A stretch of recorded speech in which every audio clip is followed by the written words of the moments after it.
The Battle of Thermopylae was fought in 480 BCE between the Persians and the Greeks led by Sparta under King Leonidas. This battle, sometimes known as the 300, would become an iconic moment for Western civilization all the way up until today. A century later, a man named Philip of Macedon would go on to unite the Greek city-states into the Hellenic League and finally give back to Persia what has been dished to them for so long. The Persians were the globalist empire of the time period. The king of the Persians was known as the King of Kings. For example, Xerxes had titles such as Great King, Pharaoh of Egypt, King of all countries, King of Babylon, King of Kings. And so, a real-life Game of Thrones followed. The last ruler of this line would be Darius III. And just before Philip invaded Persia, he would get murdered, and his son Alexander would take control of the soon-to-be Macedonian Empire. Alexander would be the hegemon of the Hellenic League that his father Philip started, and he would also become the Pharaoh of Egypt, King of Persia, King of Kings, if you will. Alexander's empire would span all the way from India to the Mediterranean. He had plans to go into Rome and into Arabia. In fact, while Alexander was on campaigns in the east, his uncle, also named Alexander, was already invading Italy, and he failed and was killed. After making a treaty with the Romans, he had one successful victory over the Samnites, but was killed by the Lucanians at the Battle of Pandosia. After his death, he was succeeded by Aeacides, the cousin of Alexander, and he would be the first satrap of the kingdom of Epirus.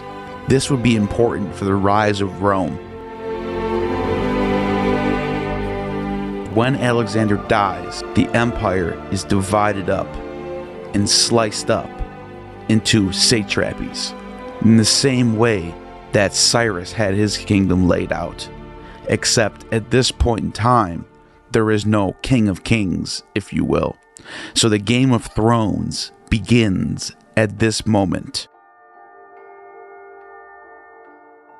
Before Alexander the Great was even laid to rest, his body was being taken back to Macedon in a giant tomb on wheels, carried by horses and Bacchanals playing flutes and singers and dancers. It was a scene to be held. Aridaeus had the honors of taking Alexander back to Macedon to his mother Olympias, who at this point in time was closest thing you're going to get to a queen of the world. But just as Aridaeus was on his way to get through Turkey, Ptolemy, the savior, son of Lagus, intercepted the tomb and brought it down to Egypt, where he would have Alexander placed with who he thought was the real father of Alexander, which was Nectanebo. This story would be placed in the Alexander Romance. Perdiccas, the regent of Babylon, was furious after this, so he went down to fight against Ptolemy for the body of Alexander. But Ptolemy would be the one to defeat Perdiccas. The Diadochi is officially underway. Alexander's generals are now at war. It's time to choose a side. I can do an entire 3 to 4 hour video just in the next 5 years span. But to save time for the topic of this video, I'm going to skip ahead and to let you know that when the dust settles, we end up with Lysimachus in control of Thrace and Phrygia. Antipater died at age 81, was succeeded by Cassander. Cassander would be the one to arrest and murder the mother of Alexander the Great, Olympias. As Antipater grew close to his death in 319, he transferred the regency of Macedon, not to Cassander, but to Polyperchon, possibly so not to alarm the other Diadochi through an apparent move towards dynastic ambition. Cassander, however, rejected his father's decision and immediately went to seek support of Antigonus the One-Eyed, the general of Alexander, along with Ptolemy and Lysimachus, to forge the strongest allyship between these four. This would not last long, as Seleucus I had plans of his own to be the next king of kings and control Babylon, and he was extremely successful, defeating battle after battle. The Seleucid Empire would rise and control all of Persia, most of Mesopotamia. Antigonus, who was the satrap of Phrygia, made an attempt to make a new division following the death of Perdiccas by the hands of Ptolemy. The partition Triparadisus was a deal struck in 321 BCE. However, only 2 years later, Antipater was killed and the Second Diadochi War began.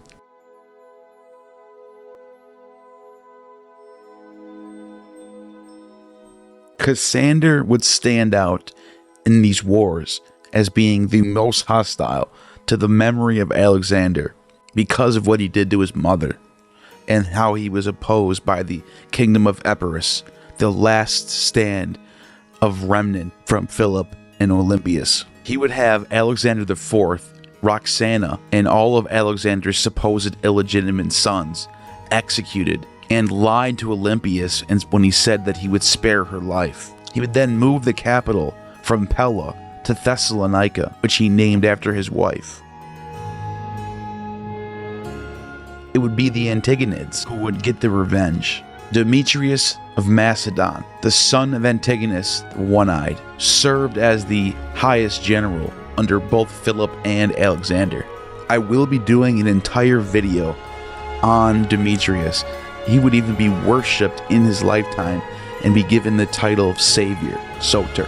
He would be the next hegemon of the Hellenic League after Alexander himself because of his success against Cassander, Seleucus, and Lysimachus, who were united to destroy him and his father. These armies met at the Battle of Ipsus in Phrygia in 301 BC.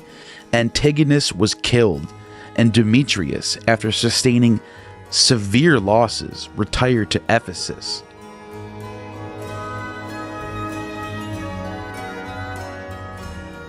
Plutarch gives an amazing story about his life, ups and downs, but to make a long story short for this video, by the year 294 BCE, he finally establishes himself on the throne of Macedonia by murdering Alexander V, the son of Cassander, and faced the rebellion, but was able to restore the League of Hellas.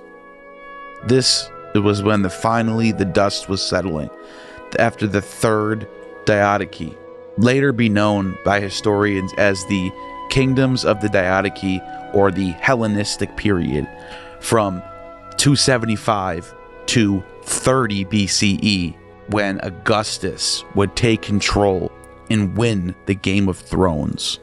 But the question is, how does somebody from Rome win this Game of Thrones and not somebody from Macedonia?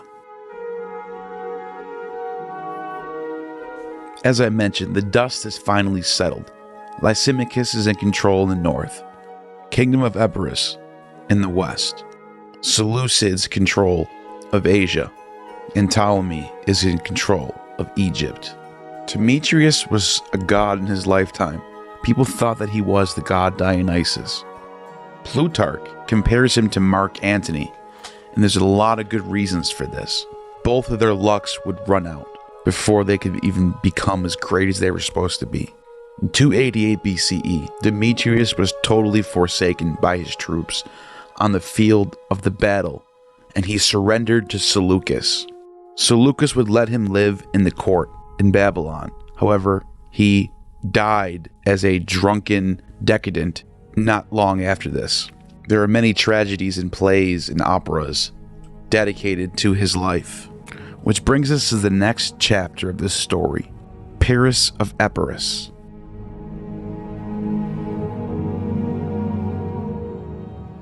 A direct descendant from Alexander's dynasty. He would do what Alexander's uncle tried to do and go and invade Italy once and for all. However, even though he kind of did win the war against Rome, it was called a Pyrrhic victory, named after him, which means he sort of wasted a lot of resources on this battle to the point where it's almost as if Rome actually won. But as a result of these wars, Pyrrhus would take control of Syracuse in Sicily, a very rich kingdom since the time of Dion and Dionysus during the time of Plato. This was a strategic point in the Mediterranean world to control.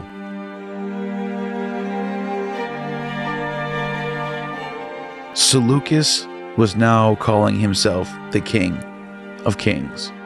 Seleucus nominated his son Antiochus I as co-ruler and viceroy of the eastern provinces in 292, the vast extent of the empire seeming to require a double government. Royal marriages were put in place. The alliance between Lysimachus, Ptolemy, and Seleucus would start to fall apart. Eventually, Lysimachus ruled Macedonia, Thrace, and Asia Minor. The unpopularity of Lysimachus after the murder of Agathocles gave Seleucus an opportunity to remove his last rival. It was down to 3 now: Ptolemy, Seleucus, and Lysimachus. And it all comes down to the year 281 BCE.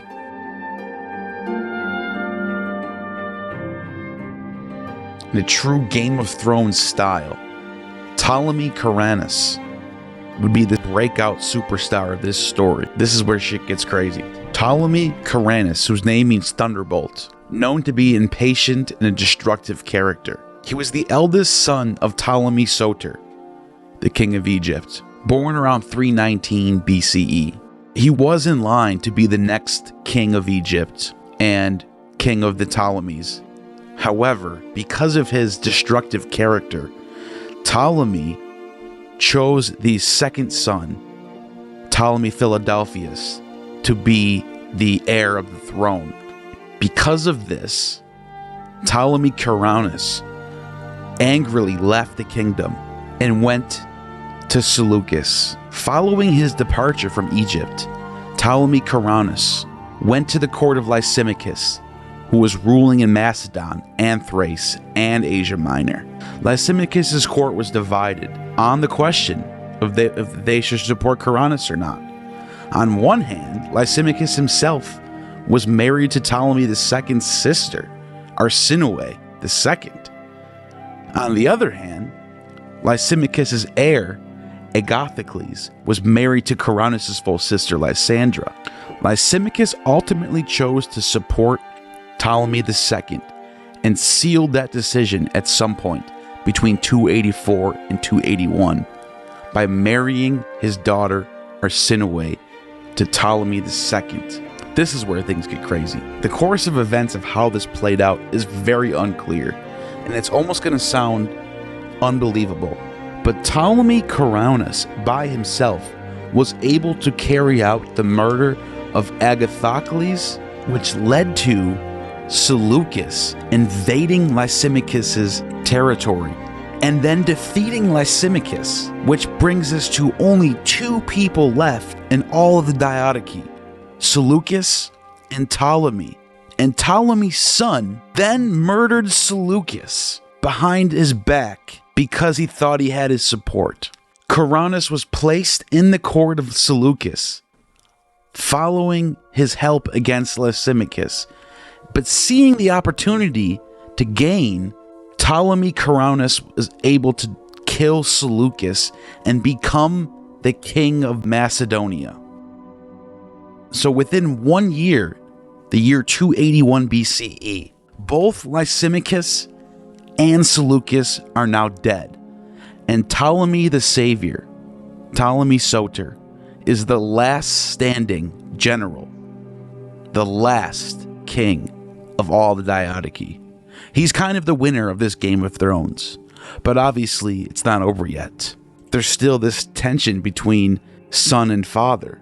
And so, Ptolemy Coronis was the king of Macedon for 2 years, from 281 to 279.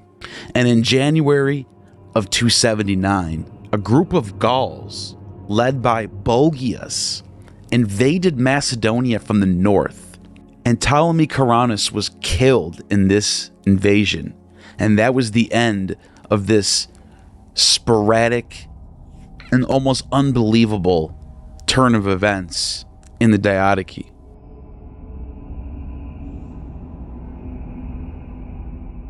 Meleager was the brother of Ptolemy Coronis, also being the son of Ptolemy Soter, and he would rule Macedonia for only 2 months before Cassander's son, Antipater, would take back Macedonia from the Ptolemies, when it just looked like it was about to be a world Ptolemaic empire. Cassander's son got it back. And that is the end of the Ptolemies in Macedonia. Antiochus the Soter succeeded Seleucus and would reign for 20 years and get the title King of the Universe, King of Kings, and thus the Seleucid Empire would stay extremely stable until the rise of Rome. And the Ptolemies would stay extremely stable down in Egypt until the time of Rome. So, to conclude this kind of chapter of this Game of Thrones that we're talking about here, Seleucids and Ptolemies settle the dust, and these are the two empires that would play tug-of-war for the next 200 years. Macedonia, though, would engage with Rome on one front, as Rome engages with Carthage on another front. The kingdom that was put in place by Pyrrhus in Syracuse was taken over by the Romans, who defeated Archimedes at the siege of Syracuse in 212 BCE.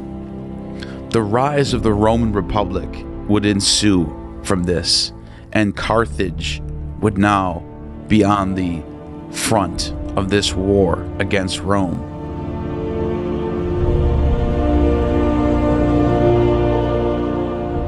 Hannibal is the next rising star that needs to be mentioned immediately.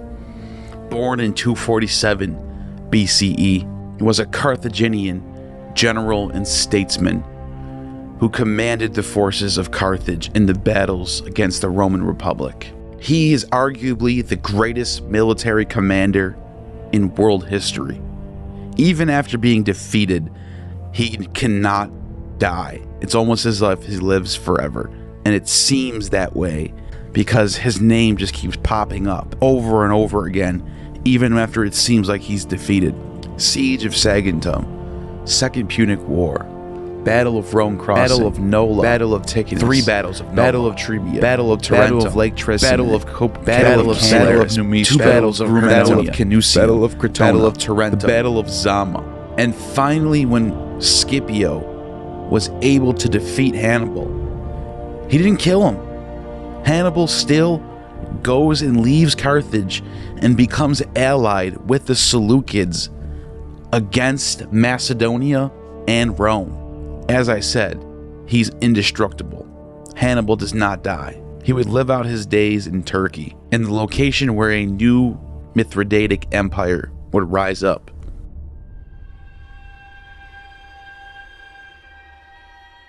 It would be at this time when Rome would have control of all of the Western Mediterranean, finally taking control of Carthage and Spain, and setting their sights to the east now, and squaring off with the famous Macedonians. Lucius Aemilius Paulus Macedonicus, a 2-time consul of the Roman Republic, conquered Macedonia in the Third Macedonian War.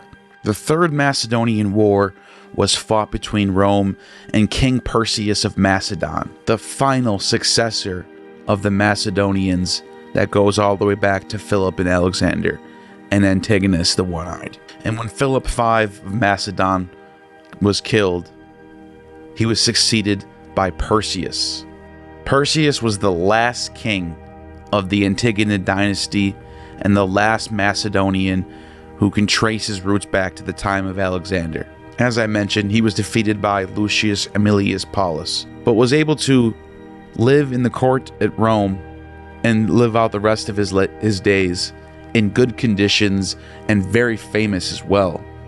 This was the end of the Greeks and the beginning of Rome. The Seleucid Empire would slowly get sandwiched in by the Romans and the Parthians as the descendants of Ptolemy would stand by in Egypt and watch as their enemies would fall to Rome.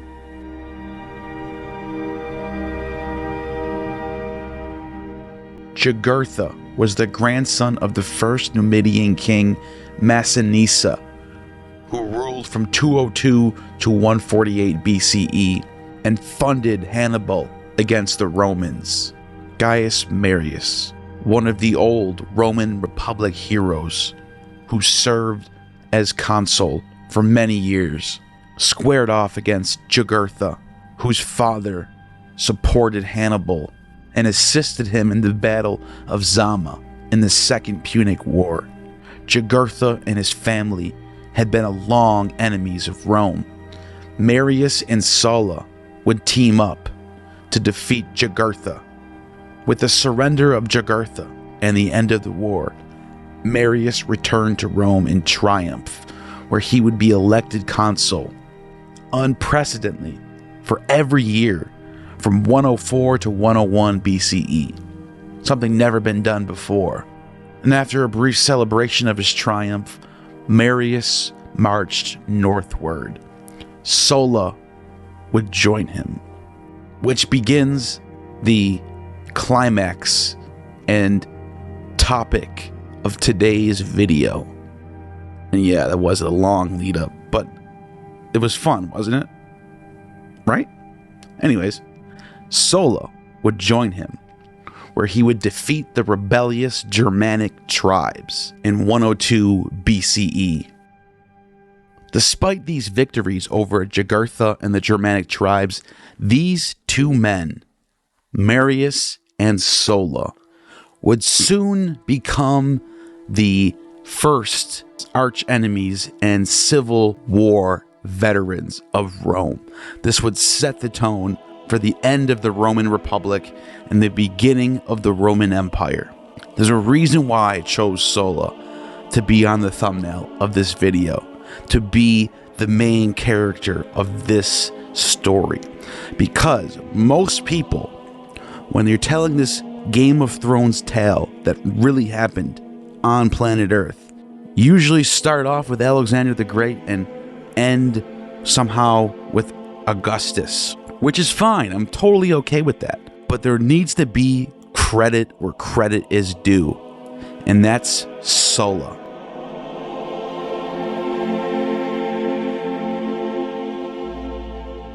Here's what Plutarch has to say in his Lives of the jealousy in how Sulla had reveled in after their return to Rome. Marius triumphed, but the glory of the enterprise, which through the people's envy of Marius was ascribed to Sulla, secretly grieved him. And the truth is, Sulla himself was by nature vainglorious, and this being the first time that from a low and private condition he had risen to esteem amongst the citizens. Sulla is the Caesar before Caesar.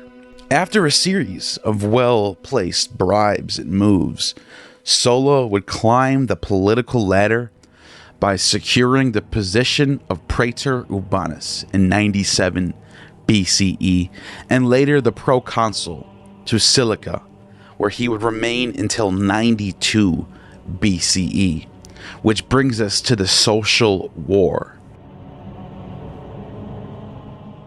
And here's where things start to turn for the Roman Republic. The jealousy and hatred would only deepen between Marius and Sulla.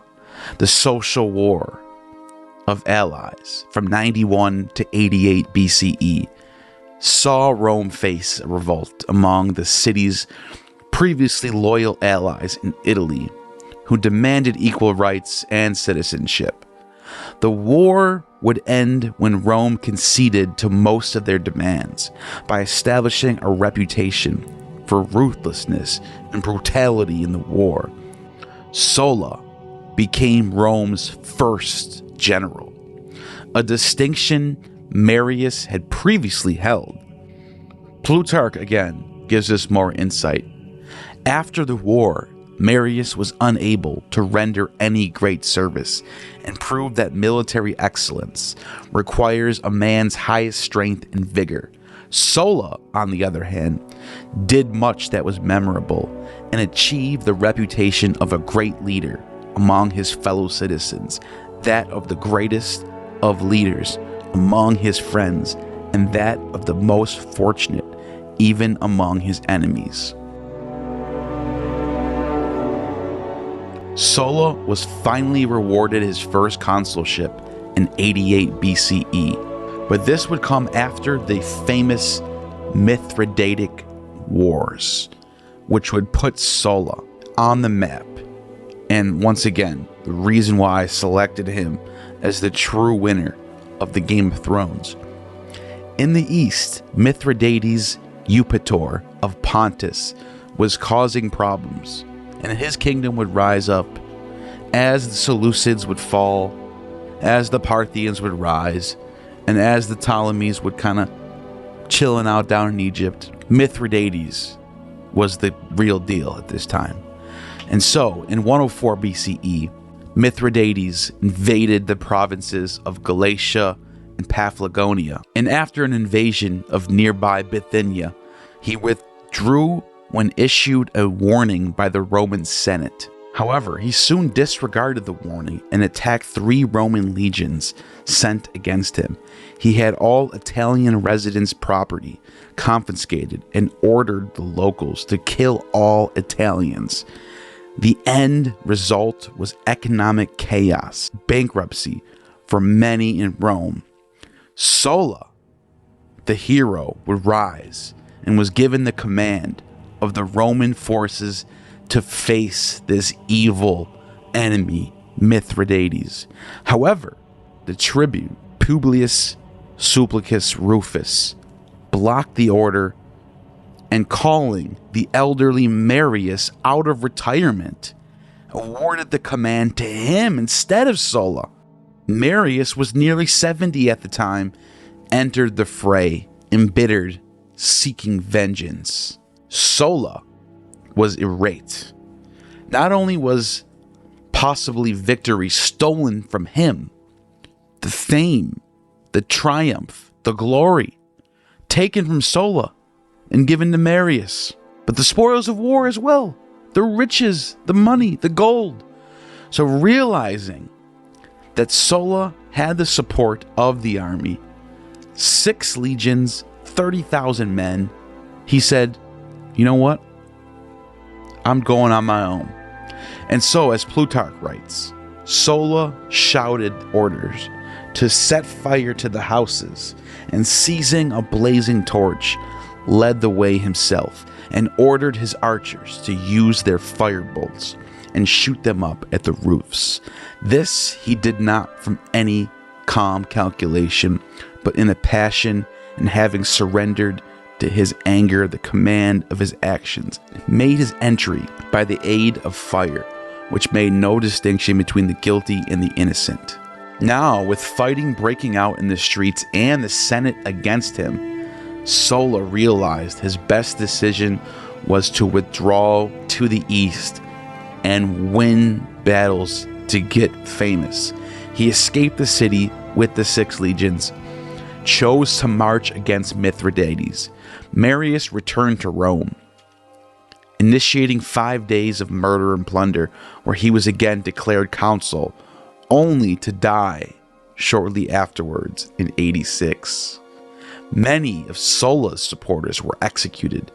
The rebellious Sulla, now angry, refused to obey a summons to return to the city and face a trial. At the urging of the consul Cinna, who is the uncle of Julius Caesar, the Roman Senate declared him an enemy of the state and condemned him to death.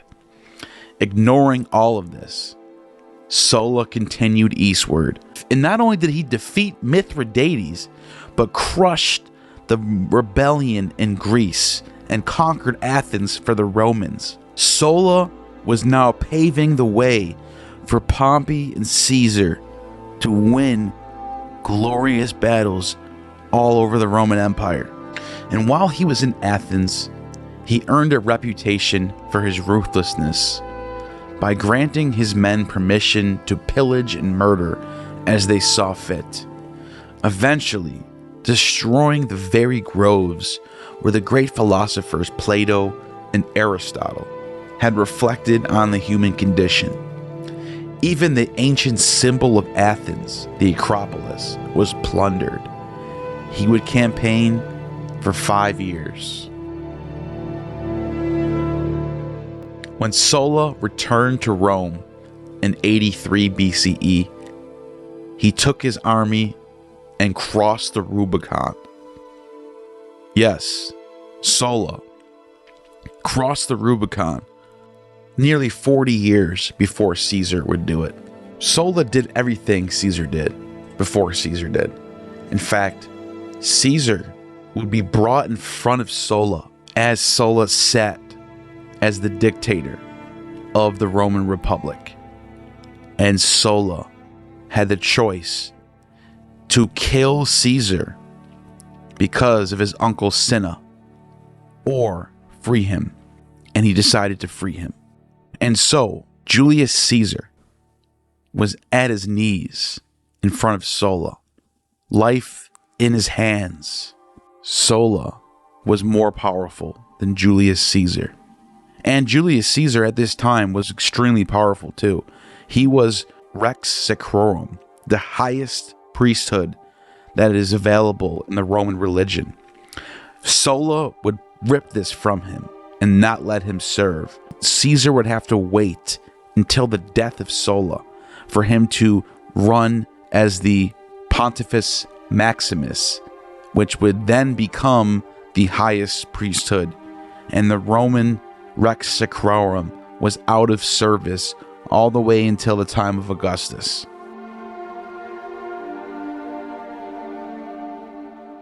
Sulla had promised that after Rome would reach its destination of the civil wars, uprisings of the borders, after he completed his duties as a general, he had promised to take away his dictatorship and give it back to the Republic. This is something that Julius Caesar also did as well, before he was murdered in the Senate floor. However, this didn't happen with Sulla. Sulla actually did give up his dictatorship and lived out his days in retirement in the city of Puteoli, Italy, where he would take all of his riches, and he had a boyfriend who was a famous musician and actor in plays named Mithridates.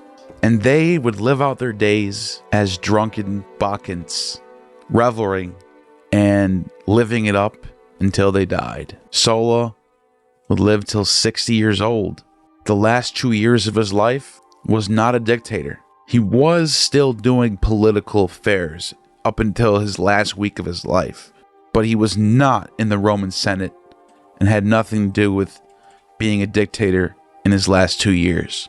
He did actually come through on his promise to give up his dictatorship, and his generals, Crassus and Pompey, immediately, just like the beginning of our story, when Alexander died, would begin their battles and start off the next round of civil wars that would end up being the chasing of Spartacus and Caesar invading Gaul, Pompey invading Judea, conquering Egypt, and Sulla, in my opinion, basically lays down the blueprint, if you will, for people like Caesar to come along and follow what Sulla laid down.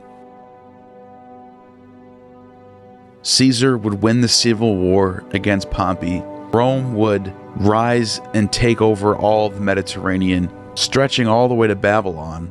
Crassus would die fighting in Babylon, trying to take over the final frontier of this massive empire that everybody wants. And Julius Caesar would be killed in the Senate floor. The conspirators would divide up the empire between themselves, but it wasn't long, within a year, as the adopted son of Caesar, who's later known as Augustus, would rise up, take control with the help of Mark Antony and Lepidus, start what is known as the Second Triumvirate, arrest and kill all the conspirators who killed Caesar.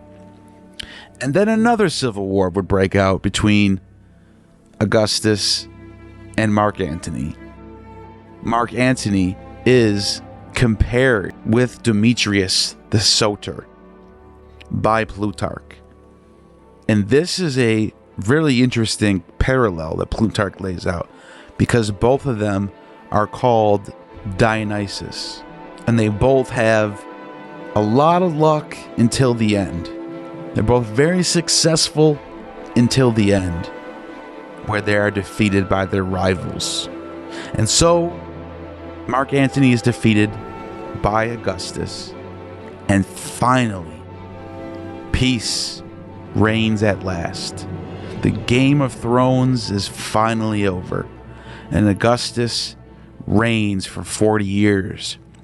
And in fact, that last battle with the Parthians and Crassus, that didn't go well for Rome. The Parthians would actually decide that it was better to bend the knee to Augustus. They gave back the standards that were taken from Crassus. Augustus makes a peace treaty with them.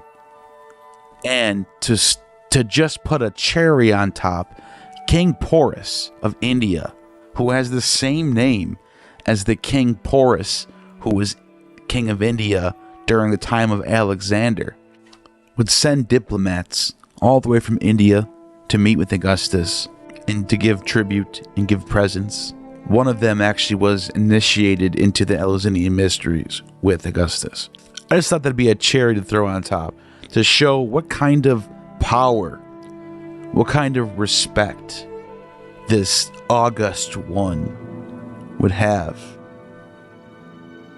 And Julius Caesar would be deified and remembered as the great bringer of this empire. But in all actuality, in my opinion, Sulla is the one who set everything up for the Caesars. And without Sulla, none of this would happen. Nobody would get the idea to cross a Rubicon. The groundwork would not be laid out. There's no blueprint to do any of this stuff if Sulla doesn't come along. And that is the point of my video. Sulla, in my opinion, was the true winner of the Game of Thrones. And the reason why is because nobody killed him or defeated him. He decided that his time was up and that he actually gave up his dictatorship and lived out his life retired as a Bacchic reveler with a bunch of playwriters and musicians living out their days in bliss as winners, as true victors over the politics. And even Augustus, after how successful and lucky Augustus was, he would go to his deathbed angry about his legions in the north that lost to the Germans. And so the reason why I bring this up is because there is no end of this story. The empires keep fighting. They keep being invaded by barbarians. There is no end of this cycle. This cycle continues forever. War doesn't stop. Russia is invading Ukraine right now. The Middle East is not stable. America is taking its fair share of resources from third world countries. And that's the way it is, and that's the way it's going to be. And so, I look at Sulla, the only person who has ever really did this and said, and had the level of power, had the dictatorship in his hands, but didn't die with it, and actually selected and chose to take away with it, give it back to the Roman Republic. And so, he is my choice for the winner of the real Game of Thrones.